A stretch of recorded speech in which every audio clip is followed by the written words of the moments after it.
I had to see that. Now you're forced to see it as well. I also didn't consent to having this on my feed, but you know what? It's my fault for having eyes. Anyways, I make it no secret that I dislike medieval fantasy. It's like ever since Lord of the Rings showed its ugly head, fantasy just stopped evolving as a genre, and everything from then on just became a Lord of the Rings clone. Especially in anime because listen, I love Frieren as much as the next person. I love Konosuba Re:Zero, that Uncle from Another World anime. I really recommend you watch it, it's really funny. Dragon's Maid. Hell, even Sword Art Online to an extent. But can we please choose another setting aside from medieval Europe or some D&D clone world? Or at the very least, choose another time period, you lazy fuck. I can't even bring myself to watch Delicious in Dungeon purely because it's a medieval fantasy story. These settings are the MCU films of the genre. And it's even worse when they try to adapt this shit into modern day. Urban fantasy is just a fantasy genre with buildings and skyscrapers. It's just like, oh yeah, here's my original idea, Paul.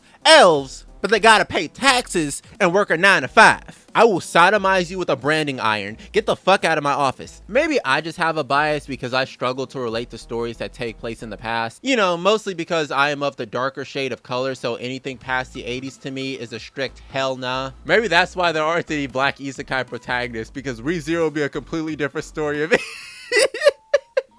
You know, the lack of black people and minorities in the mainstream fantasy genre, I feel it makes the genre more interesting because it implies that the characters have never interacted with a black person in their lives, which leads to some pretty interesting conversations and hypotheticals of like, how would this character react towards seeing a black person, and would this character be racist? Like, it's easy for you to answer because you have a real life reference of what to expect from a black person. But in this particular in-universe scenario, this is essentially a first contact situation. Like, if a dark-skinned African were to appear in the Re:Zero universe, will he be mistaken as a demonic entity or just a completely different species? There are religious people in our world who unironically believe that people with my skin tone was due to a curse by God. Now, if people in our world were creating some crazy mythology about us, imagine that mythology in a fantasy universe. Anyway, side tangent over, back to the main point. I just feel the fantasy genre is outdated and is not being utilized to its fullest potential.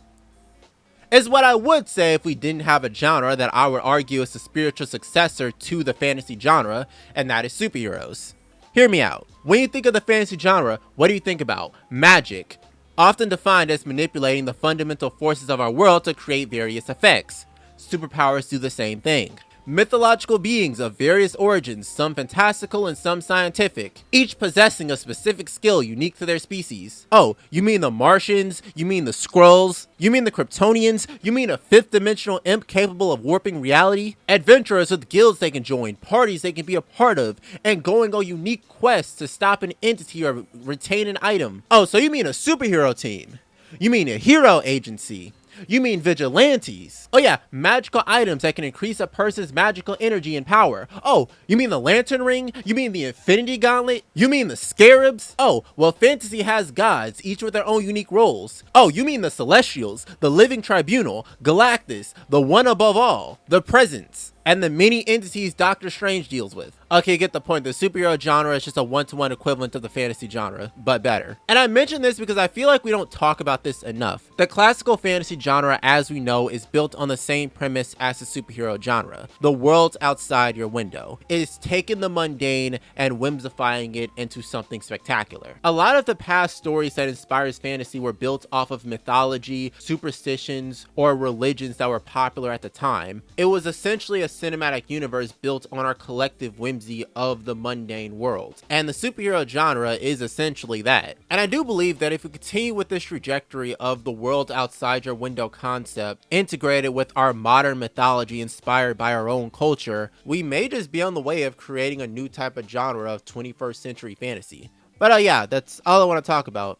In short, fuck medieval fantasy. Please create our own stuff instead of mooching off shit from the past, and whatever third thing. I don't really know what this video is about. I just wanted to turn on the microphone and ramble. But yeah, bye. I'll take one more last look around this beautiful world before saying my goodbyes to it. Damn you,